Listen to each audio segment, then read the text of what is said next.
The following program is being brought to you on the Voice America Variety Channel. For more information about our network and to check our additional show hosts and topics of interest, please visit voiceamericavariety.com. The Voice America Talk Radio Network is the worldwide leader in live Internet talk radio. Visit voiceamerica.com. The views and ideas expressed on the following program are strictly those of the host or guests and do not necessarily reflect the views and ideas held by the Voice America Talk Radio Network, its staff, and management.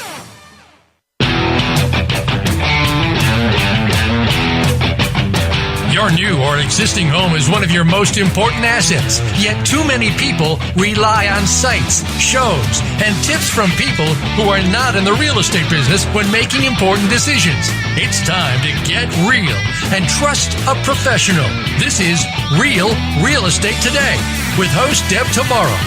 In this series, you'll learn about making smart decisions when it comes to buying a home, selling a home, or even staying in the home you're in.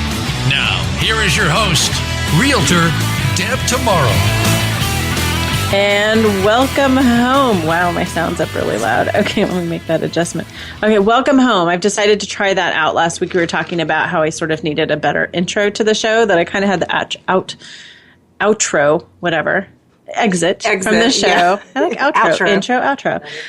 Worked out, but didn't have a good intro. So anyways, it's probably not working because I'm being so obvious about it. But anyways, hey, welcome home. You are listening to Real Estate Today, your home for smart real estate. I am your host, Deb Tomaro. That's Tomaro for those of you counting.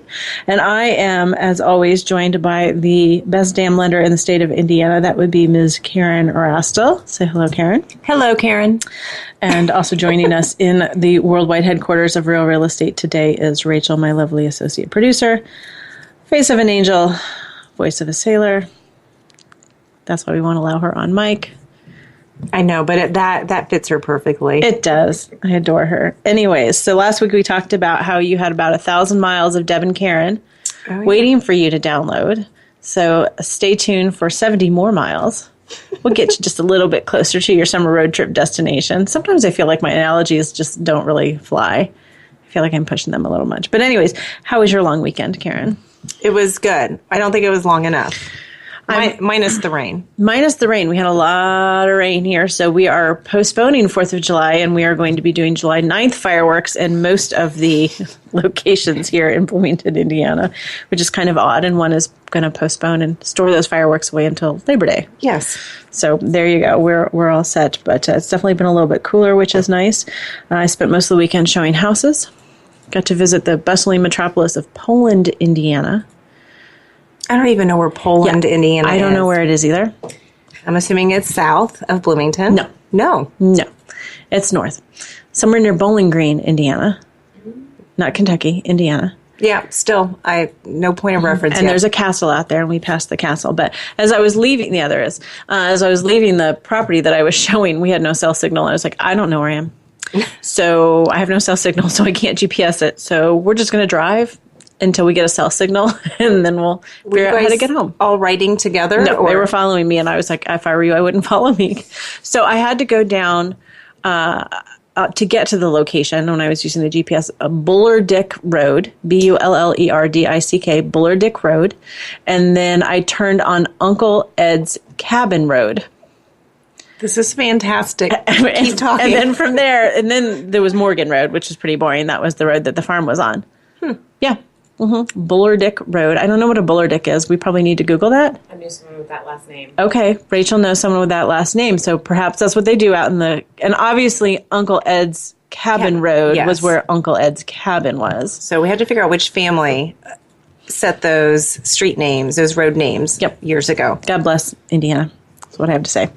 Well, last week we talked about a bunch of low-cost and no-cost ways to stage and prepare your home to sell. I hope everyone listened to that. It was a good episode with some really good information that's not going to cost you a lot of money, but will probably make you a lot of money.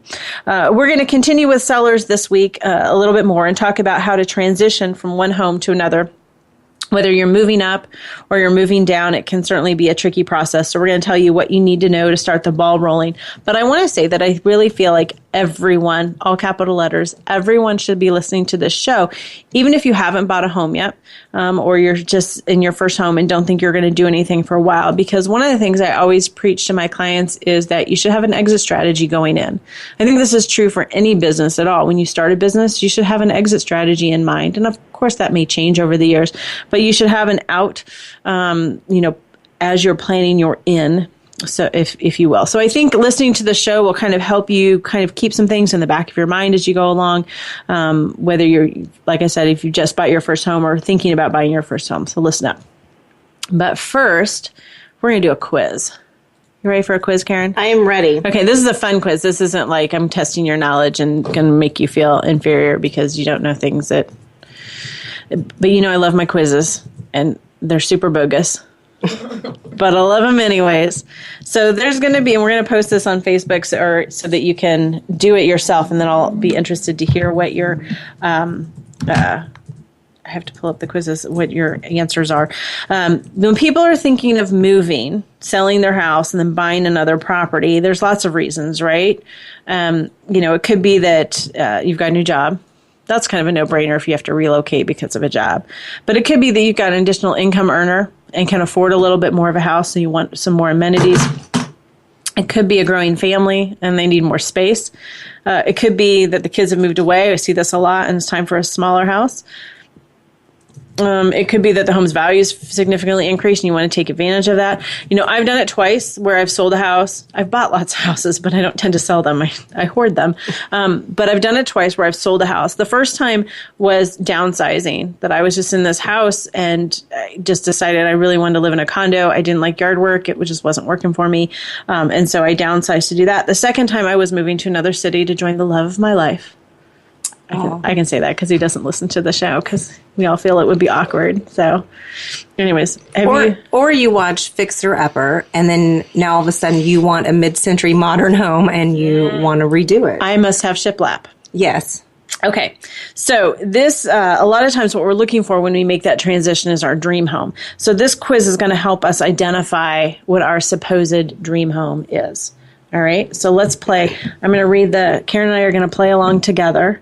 And I think it'll be a good opportunity to get to know us a little bit more, too. So it's just going to ask, I think, 10 questions. Stick with us here. Pick a weekend activity that you would prefer. Gardening, fancy restaurant, thrift shopping, beach outing, hiking, going to art museums, or spending time with family. I'm picking thrift shopping. I almost did, but I'm picking beach outing. Okay. All right. Now, there's an image. So they present us with 7 images, and we have to pick one that we like. One is a cat lounging, a fat cat lounging, like literally a cat. One is some sunshine shining through the woods. One is of some chick who looks like she's in Jane Austen or something. One is a field with blue skies. One is like a fancy English garden. One's some people in the sunset doing handstands, and then a beach. I think that's yoga poses. Okay. See how much I know. We're all going to pick the beach one on that, aren't we? Yes. Yeah, that's a no-brainer, right? Okay, what kind of pet do you have or want? All kinds of animals, other, cat, no pets please, or dog? We all know I'm picking a dog. I picked dog because Jack wants, my youngest wants a dog so bad. He wants my PJ. Mm-hmm. Okay, pick a meal. Filet mignon, sushi, I know that's what you're going to pick. Fresh fruits and veggies, pizza, cake, meat and potatoes, ramen. I'm going with pizza. I'm going with sushi. Of course. Okay. This is highly, scientific. Okay, pick a movie. The Hangover, Into the Wild, Cinderella, The Wolf of Wall Street, The Blind Side, The Great Gatsby, and Castaway. I've not seen The Wolf of Wall Street, but I think I would pick that just for the language, but I'm not. It's pretty vulgar. Yeah. That's a good movie. I'm picking The Hangover. I know, and I waffled because The Blind Side gets me every time. I've never seen it. Oh, it's a good movie. I do enjoy a good Blind Side, but The Hangover, over and over again every time. We are classy. Mm-hmm. We probably should have picked The Great Gatsby or something a little more intelligent. Okay, do you prefer being outside or inside? It gives us the choices: outside, a bit of both, or inside. I'll say a bit of both. Yeah, me too. I think we're going to end up having to be roommates on the same location. Do you like being around a lot of people? I prefer animals, yes, or it depends. It depends on who the people are. I'm preferring animals at this point. Okay, what is the one thing you can't live without? Country music, family, Target, the beach, being outside, Disneyland, or art? I feel like I should pick family. Yeah. But I think I'm going to say Target.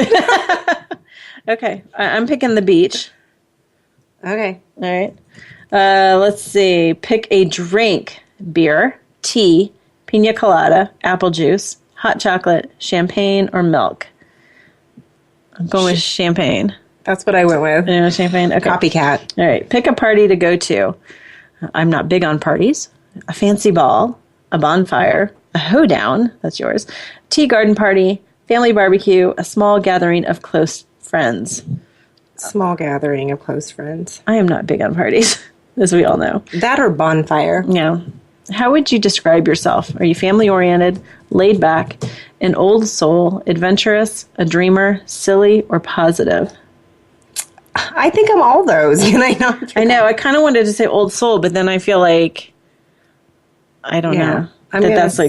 Yeah, I'm saying positive. I'm going to say a dreamer. You may say I'm a dreamer, but I'm not the only one. Okay, where do you see yourself in 5 years? Living a life of luxury, surrounded by a large family, retiring, career, married, maybe a few kids, being independent, in a job I love doing, or wherever life takes me. I'm going to say in a job I love doing. That's what I said. Okay, my gosh, there must be more than 10 questions. All right, I think this is the last one. Pick a place to visit. New York, Washington, D.C., New Orleans, Hawaii, Alaska, Germany, or Ireland. I'm picking New York because I've never been there. I haven't either. Oh, we should go to New York. That could be dangerous. Oh, man, there's more. Okay, last but not least, pick a celebrity. Kate Middleton, Helena Bonham Carter, Taylor Swift, Reese Witherspoon, Bradley Cooper, Justin Timberlake, Matthew McConaughey, no question there. Bradley Cooper for me, Justin Timberlake for Karen. Calculating results. Very exciting, very exciting. What'd you get? An apartment. It says I should live in an apartment. Really? It says I'm always out and about, and I don't need the upkeep of a huge house to make me happy. Okay. Now, I've done this quiz twice, and it's come up with the same answers twice, so that's good. How are you getting beach house? Because I answered beach anytime I could. All right. Well, there you go, listeners. Tune in to the quiz and see what your dream home is.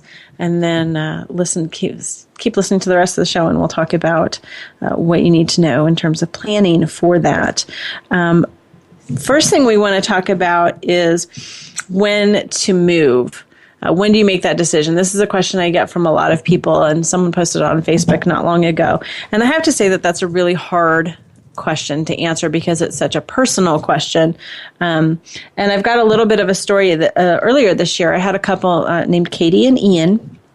And I had helped them about 7 years ago to buy a house.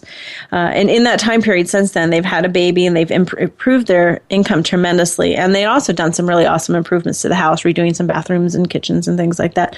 But it isn't quite enough space, they think, for the next 10 to 15 years. So they are trying to figure out what to do. They'd already had an architect draw up some plans for a potential addition to the house. So they're trying to kind of make that determination on whether they should do the addition, whether it would be worth it, financially worth it, whether they should just buy something instead. So we had a little bit of some meetings, and it turned out a lot like Love It or List It, which was kind of fun, except without the mean people. Yeah. And it wasn't quite as dramatic. But we looked around at a few homes to see what might be options if they decided to move. And in the end, they decided to love it. Now, complete tangent, I have to say, because as I was working on this show outline, I was like, I wonder how many, what's the percentage on Love It or List It?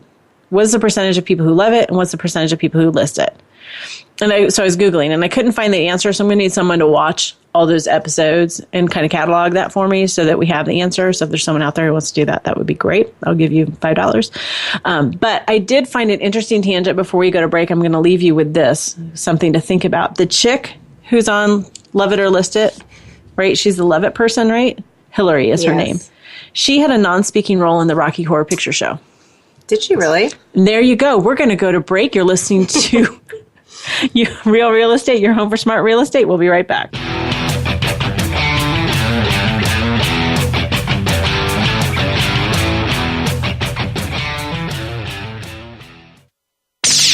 The Internet's #1 talk station. #1 talk station. voiceamerica.com. Are you interested in buying or selling a home? Not sure what the next step is? Deb can help. Go to realrealestatetoday.com and click on Start Here. You'll be asked a few simple questions, and Deb will personally contact you to help answer your real estate questions and connect you with a realtor in her personal nationwide network of realtors. So even if you aren't in Deb's service area, you're guaranteed to find a good match wherever you are. Visit realrealestatetoday.com. You count. Tune into Inner Revolutionary Radio and join the spontaneous wave of people all over the planet who, like you, are changing our world from the inside out. Follow the movement. Meet guests who are shaking things up. Call in and gain insights and courage to empower your own voice. Large or small, your part counts. So join us. Co-hosted by Beth Green and James Maynard, Inner Revolutionary Radio airs live every Thursday at 3 p.m. Pacific Time, 6 p.m. Eastern on the Voice America Variety Channel. You've heard of good things coming in packages. Well, maybe there's a little more to that saying. But when you think about it, packaging is one of the most important things that can represent your business. Tune into Ditch the Box with host David Marinak. Each week, we'll discuss flexible packaging, marketing, sales, and how it all comes together in one container. Lower costs, increased margins. Listen to the show. It might just save you a ton. Ditch the Box is heard live every Wednesday at 4 p.m. Eastern Time, 1 p.m. Pacific on Voice America Variety. Streaming live, the leader in Internet Talk Radio, voiceamerica.com.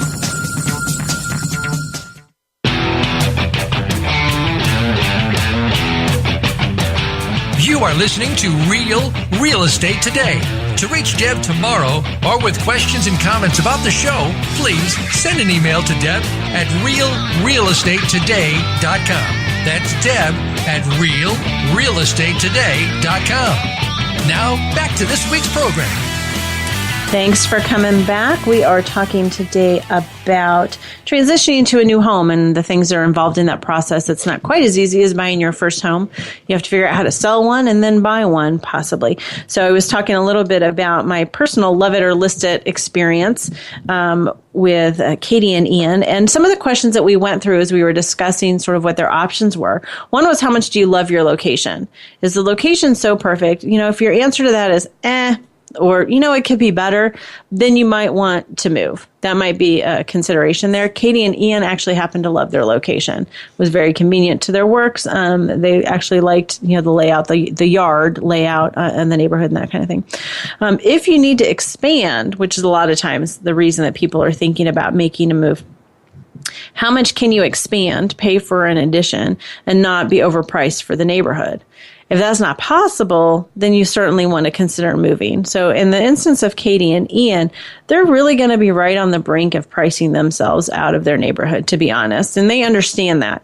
But they do plan on staying there a long, long time, so they understand the risk that they're taking with that. You know, if it's something and you think you're going to move in 5 years, then pricing yourself to the very top of the neighborhood or out of the neighborhood is probably not a great idea. There's an article that I think we'll have Rachel post online that has some from House Logic that has some really good information, and they recommend that if there's any chance you're going to move within the next 10 years, you want to keep your improvements in line with those of the other houses on your block or risk losing money when you sell yours. But, of course, you don't want to discount your enjoyment factor. So if it's going to make you happy to install that in-ground pool in a neighborhood that doesn't have any pools, then go for it. Just know that what that's going to look like at the end of the day. But Katie and Ian didn't plan on moving in 10 years either, so that wasn't an issue. Another thing to consider is if you do need to expand, how do you finance it? And I wanted to bring Karen in on that discussion because from I'm not a lender. I'm not a banker. I don't, I kind of sit on the outside of that and watch it go on. So that's where my knowledge is coming from. But my perspective is that it seems like it's easier to get a mortgage than to finance an addition. I would say probably yes. I mean, you can finance an addition different ways. Some people just may take a home equity out. Mm-hmm. it's a little higher interest rate. It could be a fixed rate loan, or it could be a revolving line of credit if their home already has enough equity. But there are other options, loan options that someone could do that would allow you to use the subject to completion of this new addition that adds the value to the house and do loans that way. Does that require you to refinance the entire house, basically? Yes. So you start over with kind of an all-new mortgage? Yes. Okay. Interesting.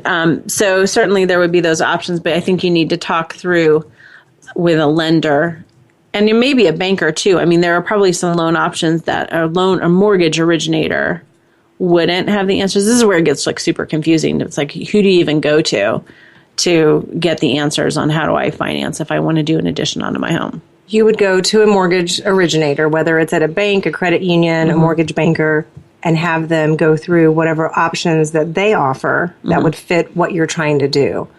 But it's not as easy as you see it on HGTV, because I watch those shows thinking, what kind of loans are they getting? Right. And what are they doing? And but yeah, there's because on Love It or List It, they can. What's your budget? Well, my budget for the renovation is going to be $80,000. Where's that $80,000 coming from? They never talk about that. Right. I mean, it could just be liquid assets. I don't know, but a lot of times people don't have that, and they're using the equity in the existing home, or the existing equity in the home, right, to finance these projects. Because I don't know that many people that have $80,000 sitting in their checking account. Not that I. All right. So, okay, we're going to talk a little bit more about financing for the transition on our probably in the next segment. One of the ways, though, that helped Katie and Ian get to their decision, and it's just like Love It or List It, was that they went out and they looked at a few houses to see if there was anything else that they could get really excited about. And I think open houses are a great way to do this, because I'm going to be honest, if you don't have an established relationship with a realtor, you might find it a little difficult to find a realtor who's willing to do that for you. I mean, I'm just being honest. We have a limited amount of time, and we want to work with people that we think we've got a good shot at, making a living off of. Now, with Katie and Ian, I think the great thing, and this is why I'm going to harp on maintaining a good relationship with a realtor, made this really easy for them. They've referred people to me. They've been good clients to me in the past. So plus, they're just really nice people. And so I had no problem going out and showing them a few houses. We looked at, maybe 4 or 5 houses over the course of a couple of weeks. And then they came back and, didn't lead me on. They said, here's where we are. We think that, we're just going to stay and do the renovation. We're not seeing anything that's, exciting us or anything like that. And that's great. And I don't mind doing that at all. But just to call up a random realtor and ask them to show you some houses when you're not really committed to buying, in all honesty, you might struggle a little bit. I can imagine. And that's just we have to make a living and put money on the table, put dinner on the table too. So just something to think about. So if you've got a realtor that you've had a relationship with, keep that relationship. And if you can refer them some business, that's a great way to, make sure that they're going to be there to help you when you need it to make some of those decisions too. So, because I don't have a TV show yet. Not yet. Not yet. So when I talk to clients, when I go on a listing appointment, someone calls me and says, hey, we're ready to list our house. I have a little booklet I take along with me. And for one of the first things we talk about is what their options are. Where are they going? What's their transition plan? And a lot of times they're like, I'm not really sure. I don't know what my options are from transitioning from one home to another. And so I say that you have the 3 C's are your options when you're transitioning from one home to another. There is the contingent option, the confidence option, and the couch option.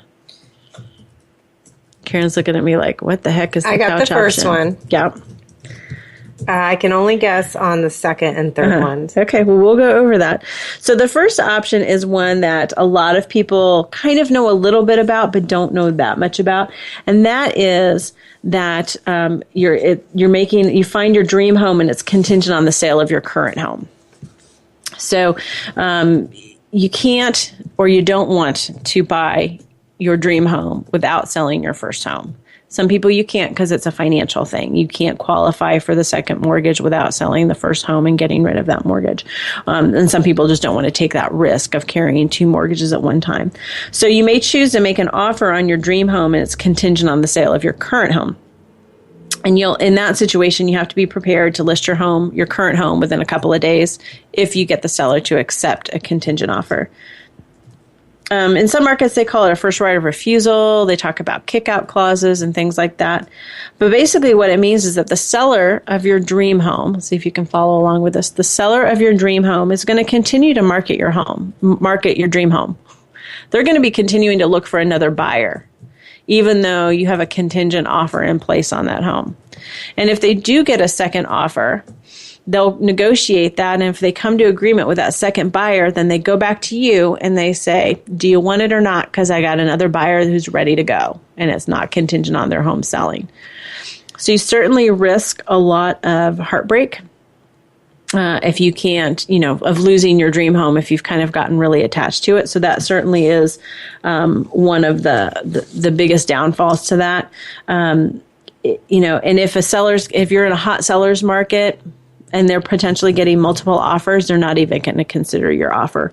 Our market's, relatively strong, and contingent offers are not done often, but they are done more often, I think, later in the year when the market has slowed down a little bit. I think sellers will sometimes agree to them. Does that make sense how that works? Yes. So you definitely kind of run a risk of losing your house there. And one of the big things, again, is that your house does have to be ready to go on the market right away, if it's not already on the market. So you get a lot of people doing what my mother would say, putting the cart before the horse. So you're looking at houses, you go out and you look at a house, you fall in love with the house, but your house is nowhere near ready to go on the market. Those people go ahead and say, let's write an offer up on this and I'll get my house ready to list. Yeah. That's crazy. Yeah. But, because the looking at the house is the fun part. The getting your house ready for sale is not the fun part. But that's why we did last week's episode last week. I know. Those are the things you need to do first. I'm just sitting here thinking, we're going through a refinance because interest rates are so low. And I spent the whole weekend just getting my house cleaned up for the appraiser to come out. That's funny. I know. Well, I definitely think that if you are thinking about making any kind of transition, that you should go ahead and have pictures taken and have all the data, have the listing basically completely ready to go. So that when you find your dream home, you can go to that seller and say, look, I need some time to get my house sold, but we are ready to go. It'll be in the MLS tomorrow. It's spotless. Here's the pictures. Here's, how great it is, yada, yada, yada. That certainly helps your case if that's what you need to do. But again, in a lot of markets, that's just not even an option, unfortunately. And I think people need to be realistic about that, because I do get a lot of buyers that just think, it's not a big deal to do a contingent offer. And I just don't know that, in a lot of markets, it is kind of a big deal. So the next option is the confidence option. That's just, it'll all work out. Oh, I thought you were going to say, they're confident that there's no problem. They should be able to carry 2 mortgages and no big deal. It's more the other way, that we're going to find our dream home. We're going to make an offer on it. We're going to go to closing. As soon as we can, we're going to put our other house on the market, but it's not contingent. Our offer isn't contingent on the sale of our current home. It'll all work out. It'll be fine. And I have a lot of clients who do that too. And I'm sure they have, money set aside. If you think about setting some money aside for 2 or 3 months worth of mortgage payments, is not that much out of, your moving and your financing budget.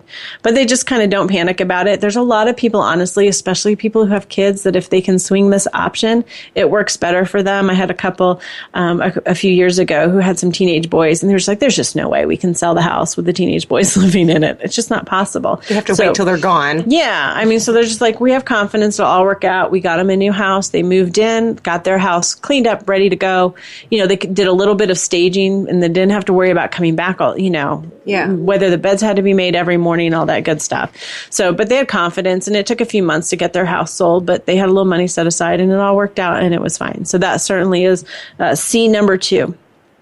We are going to go to a break before we finish up our 3C options. So we'll come back and talk about the couch option. So stick around, and we will be right back. You're listening to Real Real Estate Today, your home for smart real estate.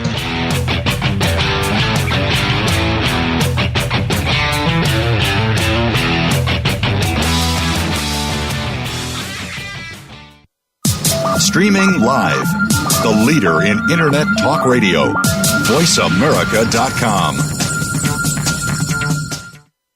Are you interested in buying or selling a home? Not sure what the next step is?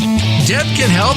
Go to realrealestatetoday.com and click on Start Here. You'll be asked a few simple questions, and Deb will personally contact you to help answer your real estate questions and connect you with a realtor in her personal nationwide network of realtors. So even if you aren't in Deb's service area, you're guaranteed to find a good match wherever you are.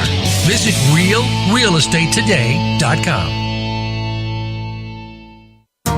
What if there was a radio show that could demonstrate how we can cut your taxes in half without diminishing needed government services? One that could explain how to create tens of millions of jobs at no cost to taxpayers, as well as fantastic yet easily affordable health care. Side effects include cutting crime rates nationwide, providing better education for our children, international peace and harmony, and protecting your private personal data from government intrusion. Tune in to Libertarians Working for You with Arvin Vora, weekdays at 2 p.m. Eastern Time, 11 a.m. Pacific, on Voice America Variety. Tune in to The Patricia Raskin Show on VoiceAmerica.com every Monday at 2 p.m. Eastern Time and 11 a.m. Pacific Time. This is the program that helps you turn obstacles into opportunities, challenges into solutions, and find answers to tough questions with the award-winning powerhouse voice of radio, Patricia Raskin. So tune in and call in to The Patricia Raskin Show, Mondays at 2 p.m. Eastern Time and 11 a.m. Pacific Time, right here on the Voice America Variety Channel. The Internet's #1 talk station. #1 talk station. VoiceAmerica.com.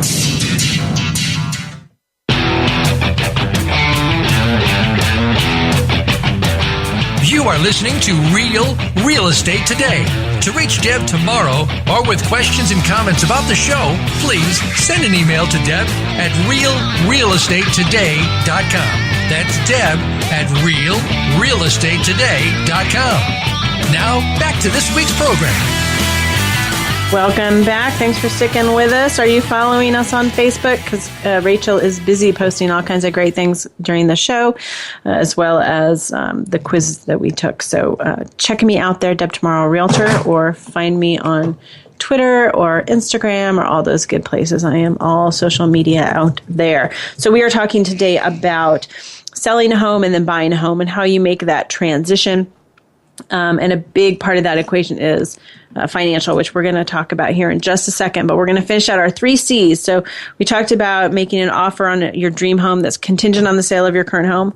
We talked about the confidence option, which is just, it'll all work out. It's fine. And then the other C option is the couch option. So that is that you go find a couch to sleep on. Okay. So you put your house up on the market. We try to negotiate as long a close as possible to give you a chance. Usually what I say with my clients is, okay, we've got an accepted offer on your house. We have about 2 weeks to find your dream home. If it's not out there, then that's fine. Then you switch gears and go find a couch to sleep on until we can find your dream home and take the pressure off a little bit. I have had clients move into in-laws' houses, which is a very motivating factor to help you find your dream home a little bit quicker. I currently have a client who's living in an RV because we couldn't find their dream home, and they are building their dream home, but they sold their house, so they moved into an RV. It's hard. I know in Bloomington, we're a college town, and it's hard to find short-term rentals. There are a few options out there, but if you have pets, it's even harder. So finding, someone who will put up with you for a while can certainly be an option as well. So that is an option that a lot of clients choose to take because they don't want to be pressured into finding their dream home. I mean, the point is you're doing this so that you don't have to do it again in another 3 or 5 years. And so I would just be excited that my house sold. Right. I would figure out where my family. Where would you go? I have no idea. You don't have family in town. No, my house. I'd go to your house. Mm-hmm. Okay.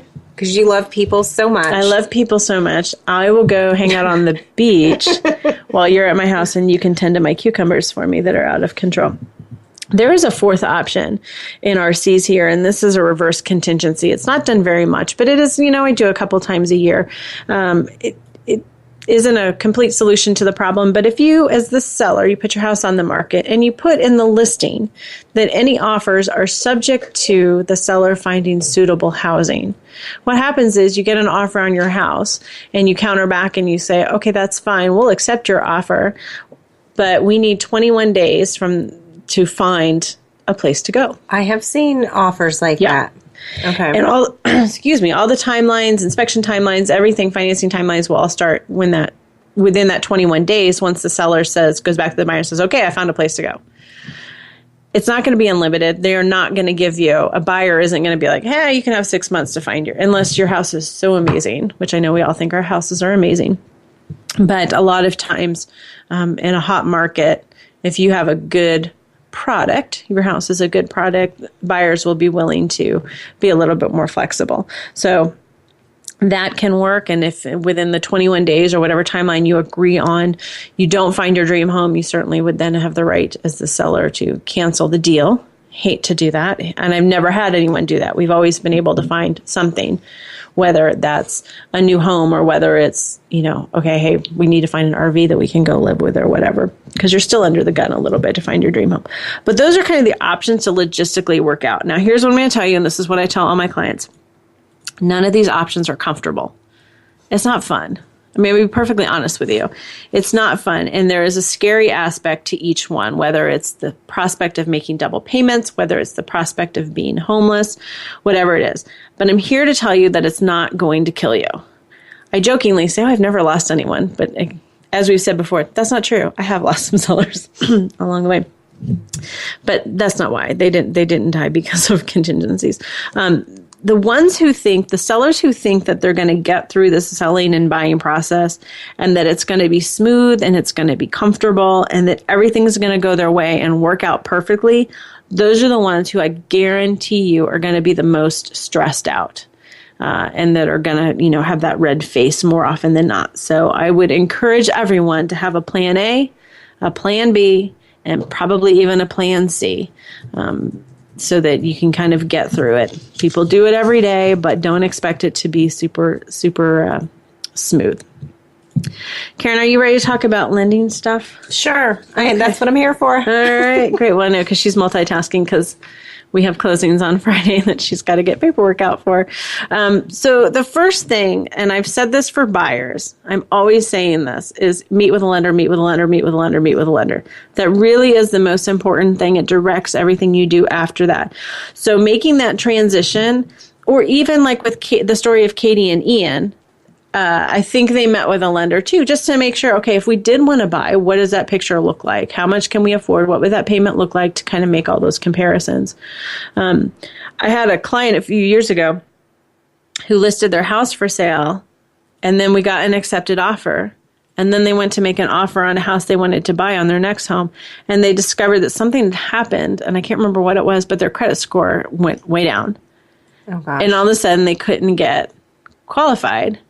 But we had a contract, and when you're a seller and you're in a binding contract to sell your house, you're going to sell your house. You can't be like, oh, sorry, wait, I'm not ready yet. So they had to really scramble. And then, I guess, fortunately, that was a long deal. We were able to negotiate. The house they wanted to buy was vacant. So they ended up renting it. But they probably rented it for a good 3 months while he worked to try and get these credit issues resolved. Oh, my gosh. I had another one a few years before that. Gosh, it's probably been 7 years on that. They ended up renting the house for like 7 months.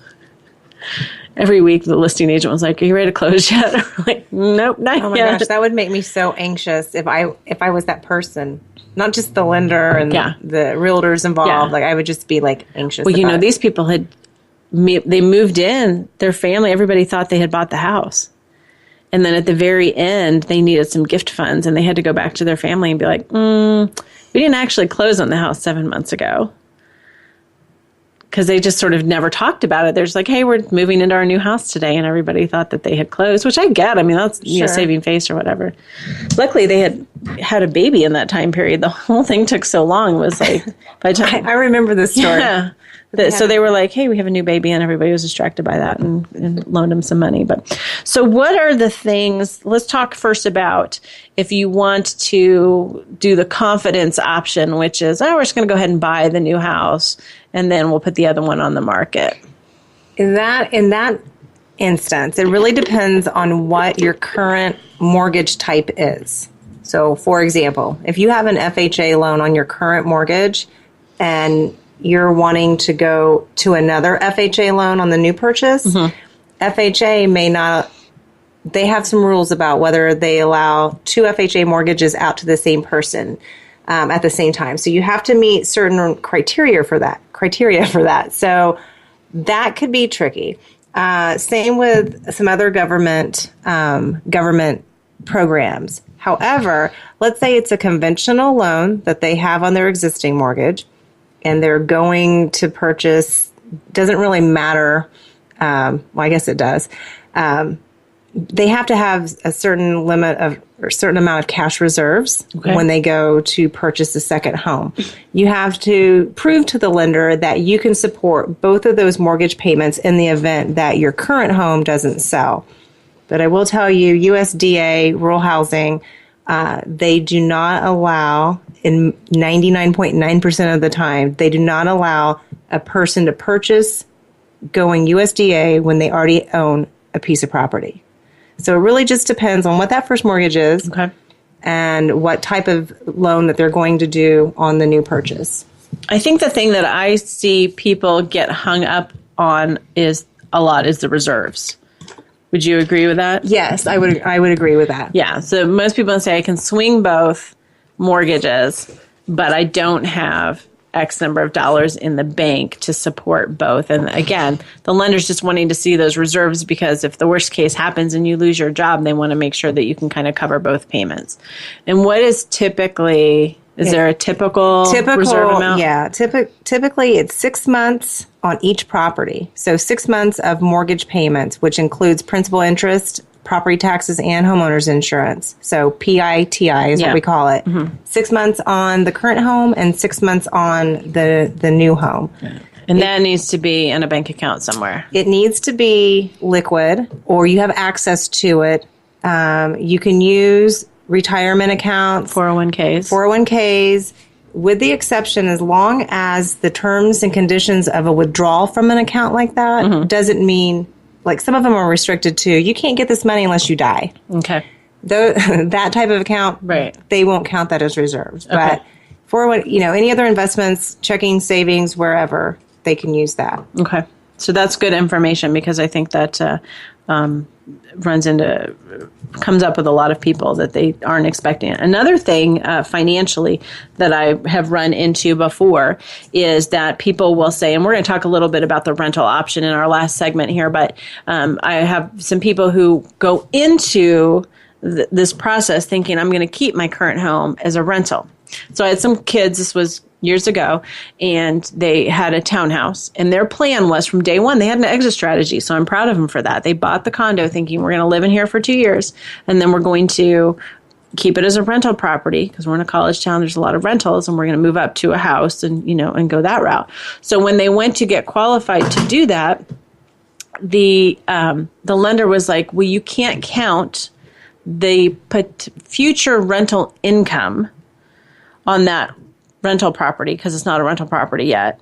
They can't count that to offset the mortgage. So what they had to do is be able to carry both mortgages without any income on that quote unquote future rental property. Correct. I've had people come to me and say, well, I already have a contract, ready for a renter. A lease in place. Yeah, a lease in place, and it's going to either make it a wash, what they're paying in rent versus what the payment is, or they're going to make some money. But if a borrower doesn't have a 2-year history of filing tax returns that include receiving rental income, then that rental income cannot be counted. And I always kind of explain that as the lender wants to see that you have a track record of knowing how to be a landlord and being able to kind of make a go of it. I mean, you certainly don't have to show a huge profit, but they want to show that you've got some history being a landlord. Yeah, it's like with any other income. You have to have a history of receiving the income, the likelihood that it's going to continue for a certain time period after your loan closes. And that, again, has to show up on your tax return. So I do know some people, too, that will have a rental property, but for whatever reason, they're not reporting it on their taxes, and then that doesn't count either. So that can trip up a lot of people if that's your plan. So good. Well, we're going to talk a little bit more about the rental option because a lot of people do turn to that as an option if they can't sell their home right away. But Karen, I had a question before we go to break here. If you were in the market for a new home, who would you call? Deb Tomaro. Excellent answer. Yes. Good. Okay, but let me ask you this, because your family doesn't live here in town. Correct. Right, so if they needed a realtor, who would you call? Deb Tomaro. So you're so smart. I would say, hey, do you have a contact in this state or that state? Exactly. So that was just the point I wanted to make, was that I am connected with this nationwide and actually worldwide network of realtors. So if anybody out there is listening, they're not in the Bloomington, Indiana market, I can still help you. I can help you. I can help your family members find the right fit. So I just want to encourage you to contact me. Go to my website, www.realrealestatetoday.com, or so real, we say it twice. Just click on Start Here, and I'll answer a few questions, and we'll be in touch with you. That's the first pop quiz I got 100% on. You did. Good job. I'm going to celebrate. You can have a drink. All right, we're going to go to break and be right back. You're listening to Real Real Estate Today, your home for smart real estate.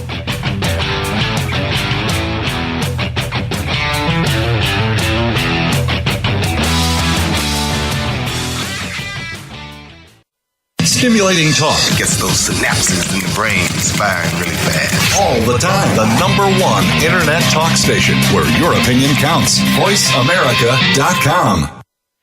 Are you interested in buying or selling a home? Not sure what the next step is? Deb can help. Go to realrealestatetoday.com and click on Start Here. You'll be asked a few simple questions, and Deb will personally contact you to help answer your real estate questions and connect you with a realtor in her personal nationwide network of realtors. So even if you aren't in Deb's service area, you're guaranteed to find a good match wherever you are. Visit realrealestatetoday.com. Tune in each week for Monica Phillips and Powerful Conversations. This is a thought-provoking show for business people, leaders, and entrepreneurs. We'll feature today's thought leaders and industry trendsetters from across several locations and industries. Give yourself permission to be inspired and live a fulfilling life. Be sure to listen to Powerful Conversations, live every Tuesday at 9 a.m. Pacific Time, 12 noon Eastern Time, on the Voice America Variety Channel. Have you found the beauty inside of you? Join Bonnie Bonadeo each week for Beauty Inside and Out. We'll explain how beauty plays a part in everybody's lives. Our guests are makeup artists, hairdressers, and doctors. But we'll also feature holistic and wellness specialists and spiritual advisors. You can find that beauty inside and express it to its fullest on the outside. Tune in to Beauty Inside and Out every Thursday at 2 p.m. Pacific Time, 5 p.m. Eastern Time on the Voice America Variety Channel.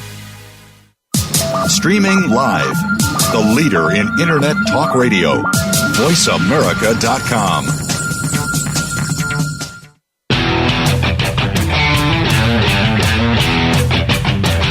You are listening to Real Real Estate Today. To reach Deb tomorrow or with questions and comments about the show, please send an email to Deb at realrealestatetoday.com. That's Deb at realrealestatetoday.com. Now, back to this week's program. Welcome back. I need a few minutes of silence so that I can get some paperwork to Karen. Just kidding. We are trying to put a lot of deals closing this week, and the time stops for no one. So we've been talking today about transitioning from one home to another. How do you sell a home and buy a home? And we were just talking about the financial things. Was there anything else on the finance side that we wanted to cover? You already reiterated, get with a lender. Just make sure your credit looks okay. You can. Do you ever do bridge loans? Swing loans? I do not, but a bank or a credit union. Because I know that I did that once on a transition that I made. And what that was I had some equity in my current home. I went ahead and made an offer on my new home and needed to take some of that equity out for the down payment. And usually you don't get great terms on that, but the theory is that it's supposed to be a short-term loan for, 60 days or something like that until you sell your home. So that can certainly be an option. It's something to consider and talk about if you want to do the, buy one house without having the other one sold as well. I think that's something, for whatever reason, it seemed to be done a lot more in the past. Yeah. And I don't know why. I'm not sure why either. I feel like people are maybe gotten a little more conservative with some of their... It could have been maybe to... I don't know. Reserve requirement. I have no idea. Yeah, it could be that the loan requirements, because with a swing loan, think about this. We've been talking about how you have to, if you were to buy one house without having sold the other house, that you have to be able to carry both mortgage payments. Your income has to be able to support both mortgage payments. And a lot of people with student loans that they have and more expensive car loans and things can't swing that. But when you have a swing loan or a bridge loan and you're pulling equity out of a house, now you've got a third payment that your income has to be able to support on a regular basis. So it's a little bit harder to, I think, qualify for that as well, because we're all sort of pushing ourselves to our max limit sometimes on houses. We should also throw in there, too, that if you are self-employed or receive commission income, God help you, or, or something like that, you definitely want to talk with a lender before any of those 3 C's, because I have people right now that they're all self-employed. I don't have all of their financial information, but they're buying a second home. Correct. And so you have no way of knowing whether they can do it. Yeah. And I think they wrote an offer over the weekend. So good luck to you. All right. Well, let's talk about the rental option, because I do have a lot of sellers who think about this. These are typically the people who have used the confidence option, which means they've gone and bought their new home, and their old home, for whatever reason, isn't selling, and it may be just a slow time in the market, wintertime or something like that. And so they think, well, I'll just rent it out until the spring selling season and then put it on the market. Now, certainly, we've talked again, financing could be an issue if you can't count the rental income. But if that's not a problem, then there are some things that I think you really should think about. And I always feel like I'm being super negative, Nelly, Debbie Downer, when I start to have this conversation with sellers, because I don't want to dash their dreams. But if you were going to rent your house out, and with the intention of, I'm just going to rent it out until the spring selling season, and then I'll put it back on the market, you are going to need to budget for all new carpet and all new paint. I promise you. I have never, ever seen anyone in that situation who hasn't had their carpet trashed. And I'm not dissing tenants. I'm sure there are exceptions. There are very good tenants out there. I have very good tenants.